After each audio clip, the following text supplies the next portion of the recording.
오늘 하나님과 함께하는 삶의 모습이라는 제목으로 볼 텐데, 오늘 여러분들이 주안점으로 보셨으면 좋겠는 것은, 그동안은 이제 우리가 하나님은 어떤 분인가에 초점을 맞춰서 그 구약에서 어떤 하나님이신가에 많이 찾아봤어요. 근데 오늘은 등장인물들이 좀 많이 나옵니다. 그리고 그들의 삶의 모습 속에서 하나님과 동행하는 사람들, 또는 동행하지 않더라도 하나님을 어떻게 하면 만나게 되는가 하는 것에 대한 그런 고찰을 해보기 원합니다. 그래서 그들의 삶을 통해서 영적 진리를 찾아보고 또 우리에게 적용할 수 있는 것이 없는가 하는 그런 실제적인 신앙의 모습을 한번 살펴보기를 원합니다. 오늘 본문에 보면 정말 많은 사람들이 등장합니다. 오늘 이 사람들의 이야기를 통해서 하나님과 동행하는 삶이라는 것이 어떠한 삶인가라는 것에 대해서 하나씩 한번 짚고 넘어갔으면 좋겠어요. 우선 첫 번째 주세요. 첫 번째, 우리가 하나 볼 수 있는 것은요, 나아만 장군의 삶을 한번 봤으면 좋겠어요. 나아만은 하나님을 알지 못하는 이방 민족이었습니다. 그럼에도 불구하고 하나님이 그를 고치셨다는 거예요. 이것도 굉장히 중요한 메시지예요. 하나님의 그 사랑, 하나님은 사실 모든 인류를 구원하고 싶어 하신다라는 그 보편적인 사실을 다시 한번 우리에게 일깨워주고 있다라는 것입니다. 자, 나아만의 직업은 뭡니까? 아람 왕의 군사령관이고 왕의 신임을 받고 있었고, 약점이 하나 있었는데 나병 환자라고 이야기를 하고 있어요. 보세요. 이 나아만은 현대인의 하나의 표상과 같아요. 그죠? 잘 나가는 사람이에요. 아주 돈도 많고 아주 그 승승장구하고 있는 그런 삶을 살고 있는 사람들이에요. 그렇지만 그에게도 하나 치명적인 약점을 가지고 있다는 거예요. 우리 현대인들도 다 그렇지 않습니까? 다 잘 나가는 것 같아 보이지만 눈에 보이지 않는 한 가지씩은 무언가 약점을 가지고 살아가는 것이 우리의 모습인 것 같아요. 그럼에도 불구하고 하나님은 그 약점을 통해서 그를 온전히 치유해 주시는 모습을 보게 된다는 거예요. 저는 오늘 그 제목을 이렇게 한번 적어봤어요. 소신을 꺾고 하나님을 만난 삶. 나아만은 요단강에서 7번 씻으라는 말에 발끈한 모습을 우리는 본문에서 볼 수가 있습니다. 내 생각에는 그가 직접 내게 나와 서서 그의 하나님 여호와의 이름을 부르고 상처 위에 손을 흔들어 내 나병을 고칠 줄 알았다. 이것이 정확하게 기록되어 있어요. 이것이 나아만이 고백했던 말입니다. 그리고 화가 났어요. 아니, 강물이 시리아에는 없어서 여기까지 와서 요단강이 사실 그렇게 깨끗하지도 않고 화려하지도 않은 개천 같은 조그만 또랑물 같은 강이라는 것을 이제 이스라엘 성지순례 가보시면 아시게 될 거예요. 이게 참 볼품없는, 특히 우기에는 좀 있겠지만 건기에는 대부분이 건기이기 때문에 정말 걸어서도 건너갈 수 있는 그런 강이에요. 그런 강에서 씻으라고 했을 때 그가 느끼는 감정은 당연하다고 저는 생각합니다. 이렇게 얘기했어요. 그런데 그 종 중에 하나가 이야기를 했잖아요. 어려운 일을 하러 온 사람이, 어려운 거 시켰어도 할 사람이 이렇게 쉬운 일을 왜 안 하려고 하느냐 라는 그 말 한마디에 그가 마음을 바꿨다는 거예요. 저는 이 바꿨다라는 것이 우리에게 정말 필요한 부분이 아닐 수 없다라고 저는 생각합니다. 여러분, 제가 복음을 전해보고 사람들에게 처음 믿지 않는 사람들에게 복음을 전할 때 보면 그들이 갖고 있는 하나님에 대한 어떤 고정관념들이 있어요. 그러니까 성경에서 많이 보여지는 어떤 편협한 모습들, 하나님이 어떻게 그런 일을 할 수가 있느냐, 어떻게 사람들을 한순간에 그렇게 수십만 명을 죽일 수 있느냐, 성막이 열렸을 때 일어나는 일이겠죠. 그리고 또 어떻게 그렇게 말도 안 되는 기적과 같은 오병이어의 기적이 어떻게 일어날 수가 있느냐, 어떻게 죽었던 사람이 살아날 수 있느냐, 며칠씩 있어서 썩은 냄새가 났던 사람이 어떻게 살아날 수 있느냐, 이런 말도 안 되는, 또 동정녀 마리아에게 났다라는 그 사실조차도 믿기가 힘들어서 안 믿는 거예요. 그 모든 그런 불신 밑에는 뭐가 있습니까? 자기들이 갖고 있는 어떤 소신이에요. 어떤 생각들이, 어떤 믿는 바들이 그들 가운데 있기 때문에 자기들의 갖고 있는 그 범위 내에 벗어났을 때 하나님을 믿기를 힘들어 한다라는 거예요. 여러분, 근데 얼마나 어리석은 것인가 하면은, 얼마나 그들의 이 생각들이 잘못된 생각이냐 하면은, 그런 기적을 믿지 않으면서 자기의 문제를 해결해 달라고 오는 것이 우리 인간의 모습 아닙니까? 그래요. 여러분들의 그 복잡한 그 문제들을 하나님 앞에 나올 수 있는 근거는 뭐냐면, 정말 이렇게 엄청난 기적을 행했기 때문에 우리가 그분을 믿을 수 있고 그분의 그 파워를 믿을 수 있기 때문에 우리의 문제를 갖고 나올 수 있는 거 아니겠어요?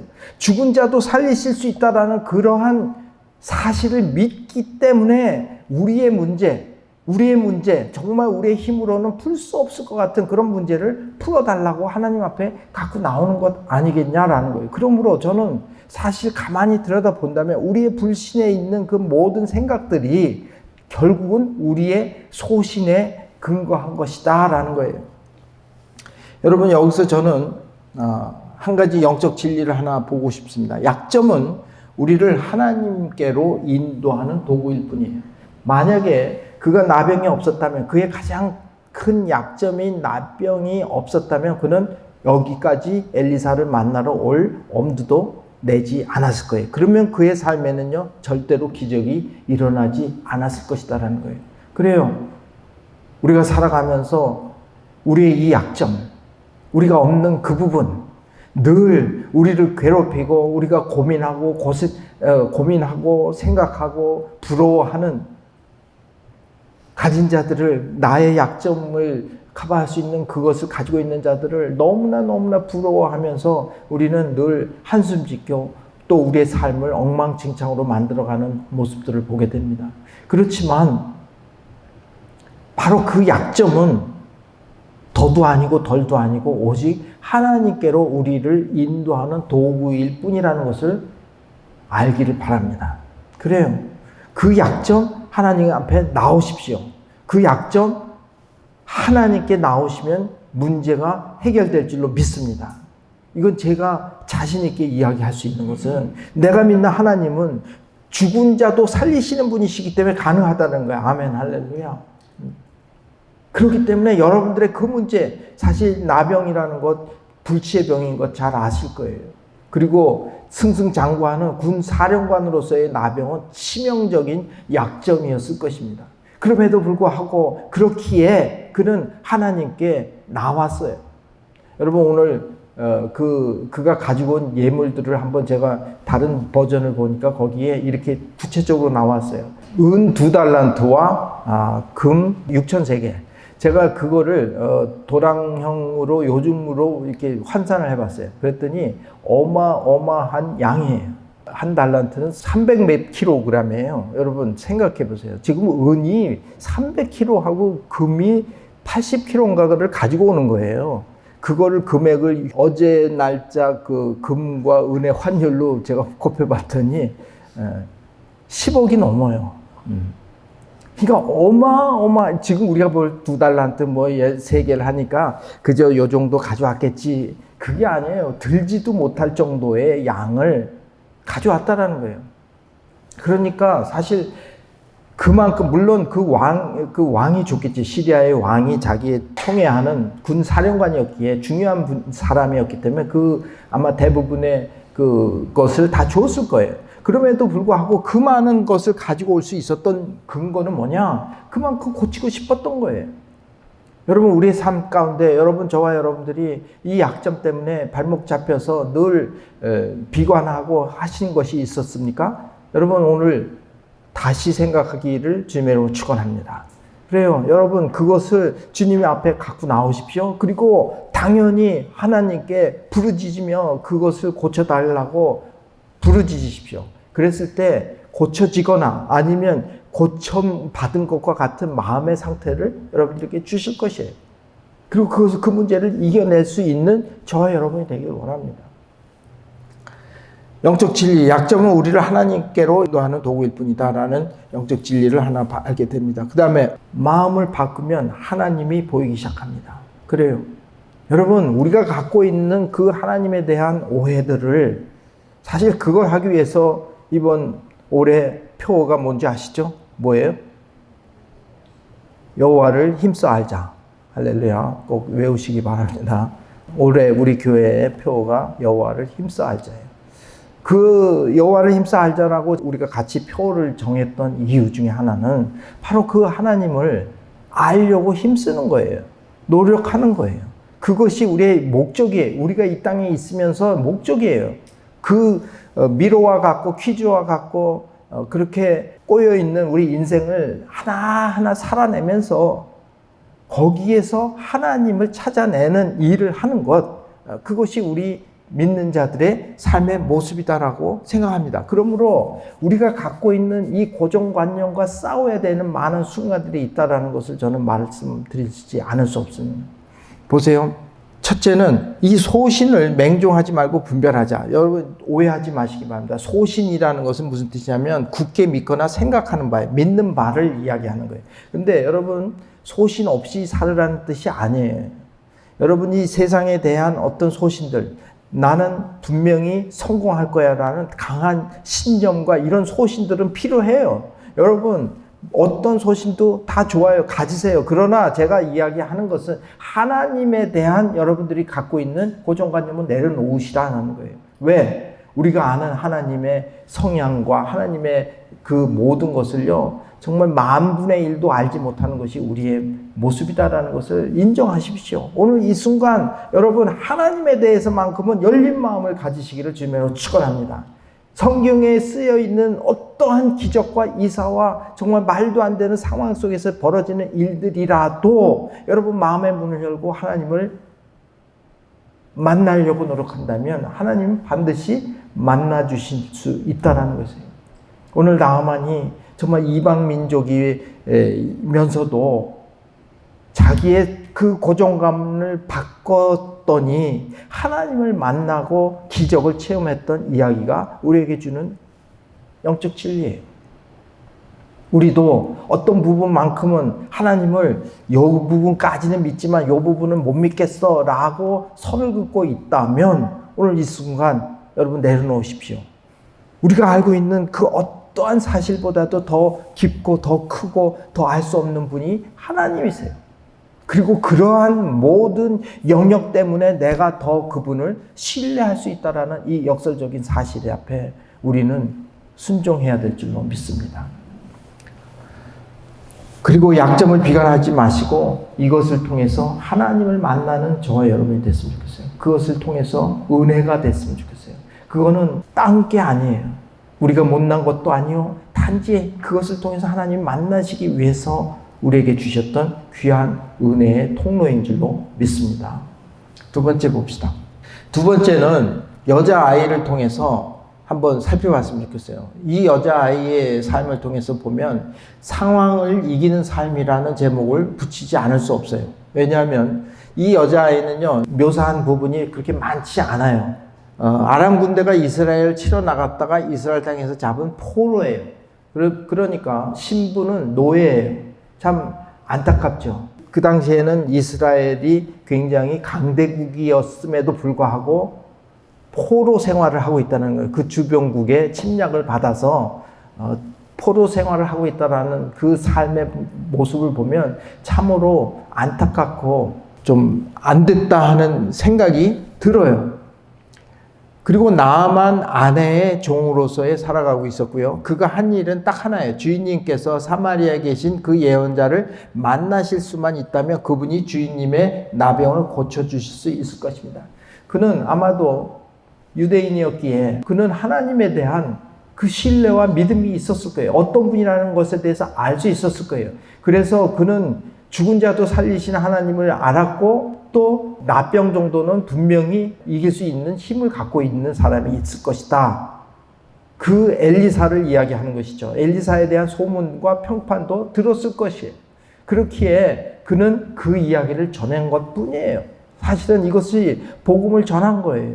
하나님을 한번 만나보라 라고 했을 때 그의 약점이 너무나 강했기 때문인지는 모르겠지만 그 모든 일들이 일어나게 됐다는 거예요. 여러분, 저는 이 여자아이의 삶에서 영적 진리를 한두 가지 보기로 합니다. 하나님을 증거하는 삶은 상황을 이긴다. 보세요. 오늘 그는 노예였어요. 노예의 삶은 그렇게 녹록하지 않을 거예요. 어떤 문화든 그 옛날의 문화에서 더욱이 야만인 같은 그런 상황에서 인권 뭐 이런 거 다 무시당하는 삶이었겠죠. 노예의 삶이었었어요. 그럼에도 불구하고 그가 복음을 전했을 때 그는 이제 더 이상 노예가 아니에요. 한번 생각해 보세요. 오늘 그 많은, 아까 내가 그 금액을 이야기했던 이유 중에 하나가 그 많은 돈을요, 안 받고 돌려보냈어요. 여러분, 아시죠? 그 나아만 장군이 집에 돌아와서 그 여종에게 어떻게 했을까요? 그건 우리가 성경에 쓰여져 있지 않더라도 눈에 보듯이 뻔한 거 아니겠어요? 그 아이의 충고 때문에 자기의 병이 나았다라는 그 사실 때문이라도 아마도 더 이상 노예의 취급을 받지 않았을 수 있을 것 같아요. 정말 상전 대접을 받았을 것이요, 많은 보상이 그에게 주어졌을 거예요.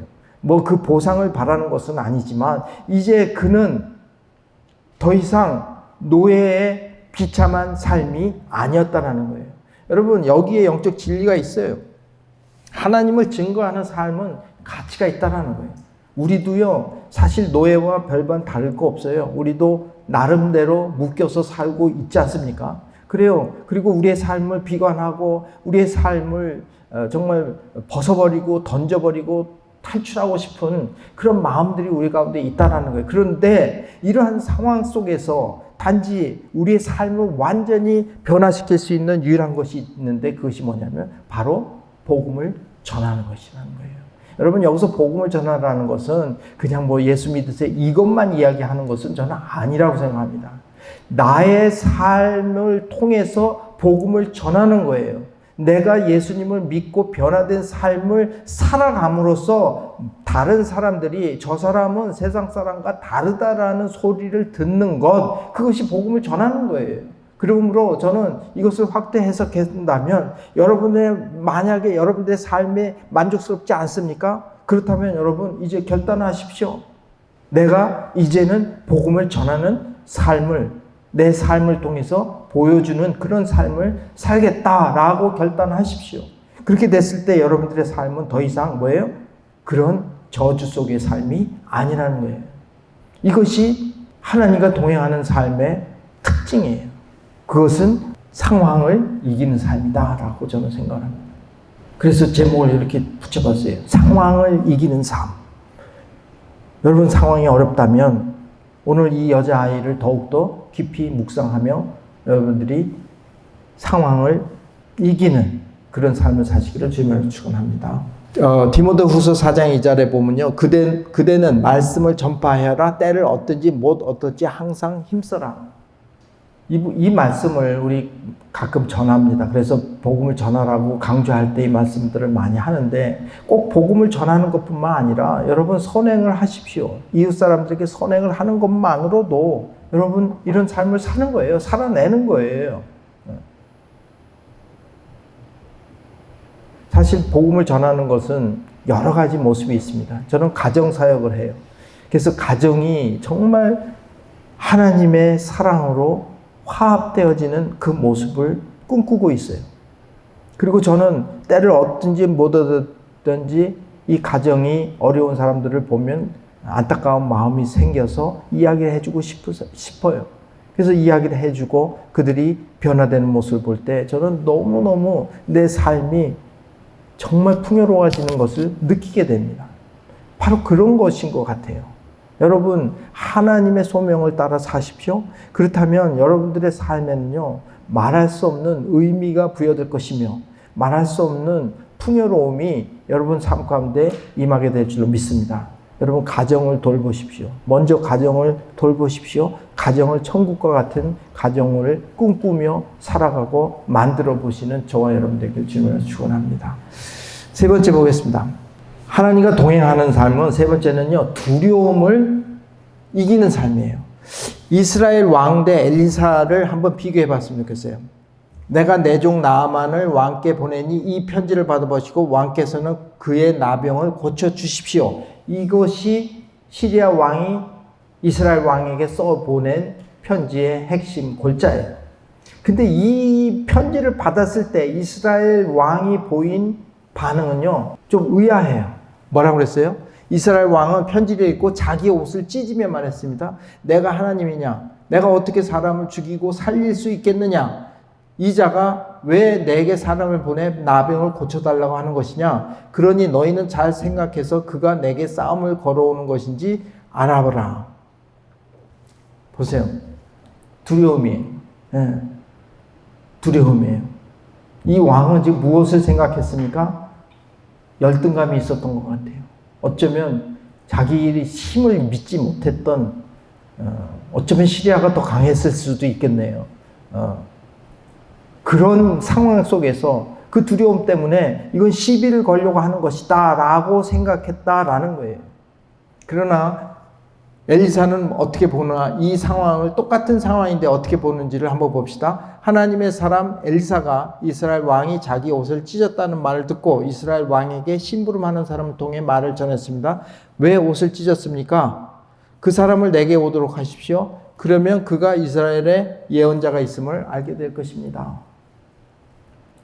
굉장히 다른 반응을 보여주는 두 사람의 모습을 오늘 보게 됩니다. 그래요. 엘리사가 보인 반응이 올바른 반응이라고 저는 생각을 해요.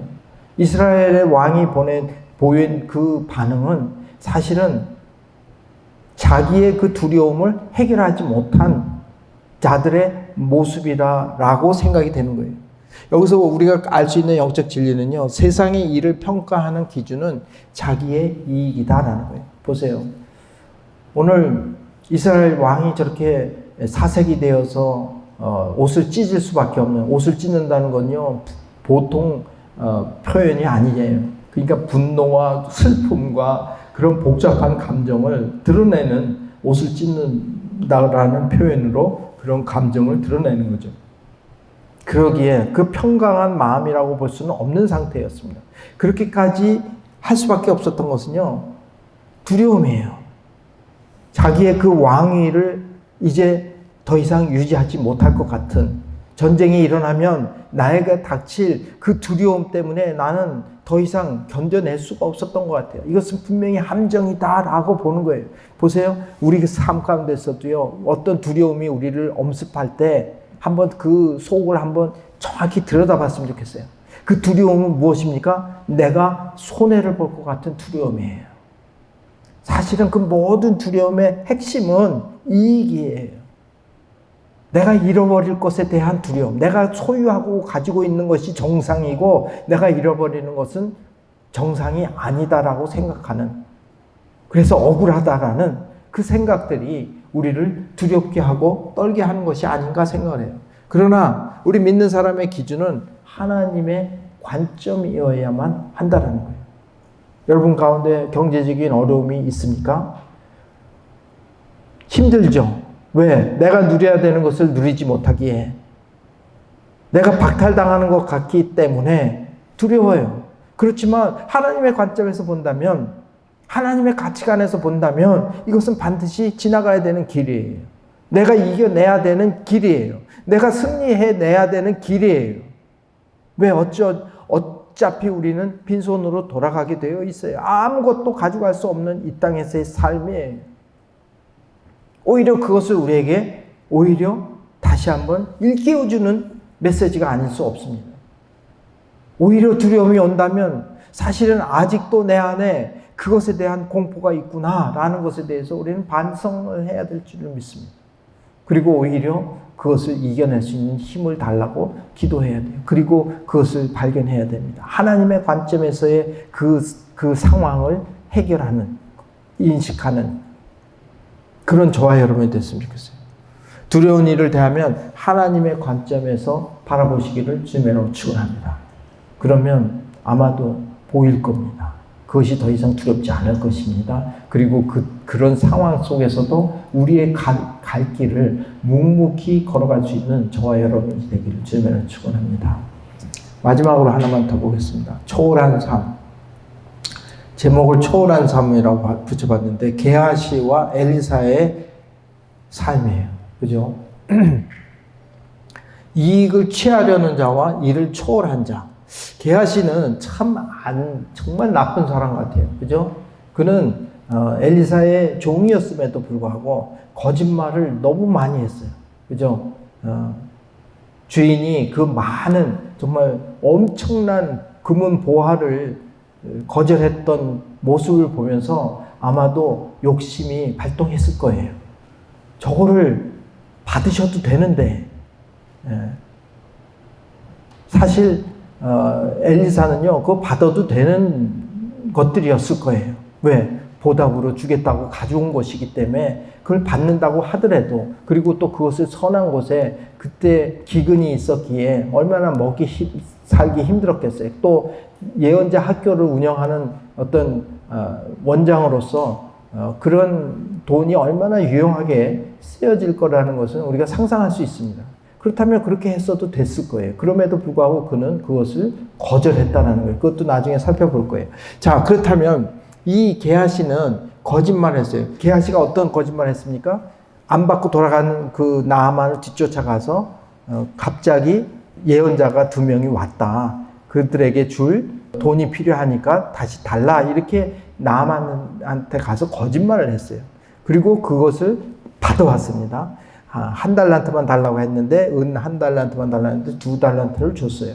그러니까 그만큼 넉넉하게 받아왔어요. 그리고 나서 또 엘리사한테 와서는 어떤 거짓말을 했습니까? 너 어디 갔었냐 했더니 아무데도 가지 않았습니다라고 또다시 거짓말을 하는 모습을 보게 됩니다. 그래요.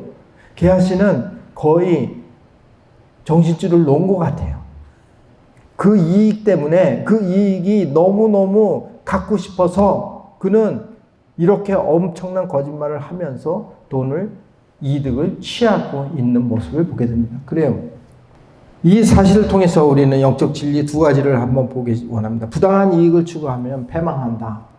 이것도 우리 일생에서도요, 너무나 많이 보는 이야기들이에요. 일을 하다 보면 눈먼 돈들이 너무 많이 생겨요.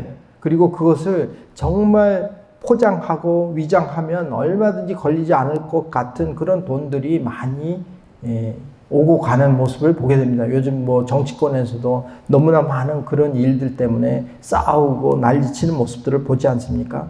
그래요. 어떤 사람의 관점에서 보면 그건 당연한 모습이요. 합당한 것 같아 보이지만 어떤 사람의 입장에서 보면 그것은 반드시 잘못된 것이다라는 모습이죠. 이러한 이익을 추구하는 자들과 그리고 이것을 초월할 수 있는, 정말 그렇게 엄청난 금액의 돈인도 초월할 수 있는 그 엘리사의 그 근거는 무엇인가 라는 거예요. 그 힘의 파워의 원천은 무엇인가 라고 생각을 해봤을 때 그것은요, 여기에 그 힌트가 있어요. 엘리사가 그것을 포기하면서 게하시에게 나무라면서 하신 말씀이 있어요. 그 사람이 너를 맞으러 마차에서 내렸을 때 내 영이 너와 함께 있지 않았느냐? 지금이 돈이나 옷을 받고 올리브 밭이나 포도원이나 양과 소떼나 남종이나 여종을 받을 때냐? 여러분, 이거 평화시에는요, 사실 예언자들이 예언해주고 이런 대가들을 받은 것은 당연한 거예요. 당연했던 사실들이에요. 그런데 지금이 그럴 때냐라고 하는 엘리사의 말에 우리는 귀를 기울여야 돼요. 그것은 무슨 뜻이냐면 주석가들은 말씀을 합니다. 이 상황이 지금 거짓 선지자들이 너무 많이 나왔다라는 거예요. 그리고 기근이 심했어요. 모두가 다 먹고 살기 힘든 때였어요. 거기다 거짓 선지자들이 날뛰면서 거짓 예언을 해주고 그러고 치부하는 많은 잘못된 이단들이 많이 있었다라는 거예요. 그럴 때에 그는 그 모든 것을 볼 수 있는 영안이 있었던 것 같아요. 이럴 때에는 그런 거 하면 안 된다라는 거예요.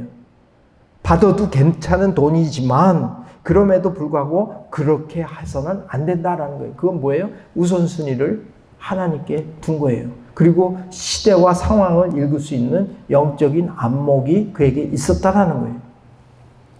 여기서 영적 진리는 부당한 이익을 추구하면 패망하지만 초월의 힘은 그 힘은 우선순위에 있다라는 거예요. 저와 여러분들도요, 많은 살아가다 보면 이런 순간을 겪게 될 수 있으리라고 생각합니다. 이럴 때에 시대를 읽고 하나님의 관점에 먼저 우선순위를 두는 저와 여러분이 되길 원합니다. 그랬을 때에 그러한 부당한 이득들, 또 부당하지 않더라도 상황적인 요소에서 반하는 어떤 그런 상황 속에서 우리의 어떤 신앙을 지킬 수 있는 힘이 되는 그런 모습을 갖게 된다는 거예요. 오늘 이제 말씀을 정리를 했으면 좋겠어요. 오늘 여러 가지 모습들이 우리에게 보여줍니다. 그리고 여러 사람들의 그 모습을 보게 돼요. 눈을 감으시고 오늘 메시지를 하나씩 받으시는 시간 됐으면 좋겠어요. 나만 장군, 그가 잘했던 일은 자기의 소견을 내려놓았다라는 것. 그거 참 중요한 것 같아요.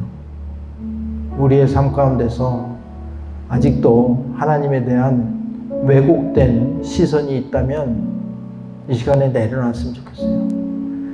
정말 무궁하고 무진하신 하나님을 알려는 그런 노력들이 우리 가운데 있었으면 좋겠어요. 그분은 우리의 머리로 헤아릴 수가 없는 분입니다.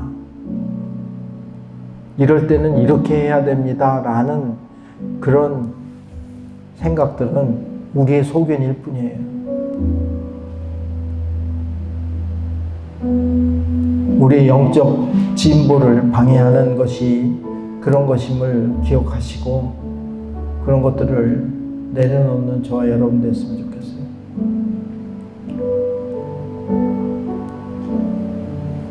그리고 그 여자아이는 상황을 변화시켰고 또 하나님과 동행하면 두려움을 이길 수 있고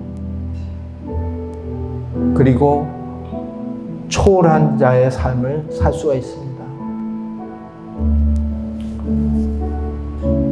오늘 4가지 사례를 우리가 보게 되었는데 혹시라도 여러분들이 해당하는 영역이 있다면 한번 하나님 앞에 내려놓고 하나님의 관점에서 살펴보는 시간 됐으면 좋겠어요. 여러분만이 갖고 있는 약점이 아닙니다. 여러분만이 갖고 있는 고통이 아니에요. 우리 모두가 갖고 있는 고통이요. 결핍이에요. 그렇지만 다른 각도에서 바라보시기 시작하시기 바랍니다. 조용히 묵상하며 나가는 시간 드리겠습니다.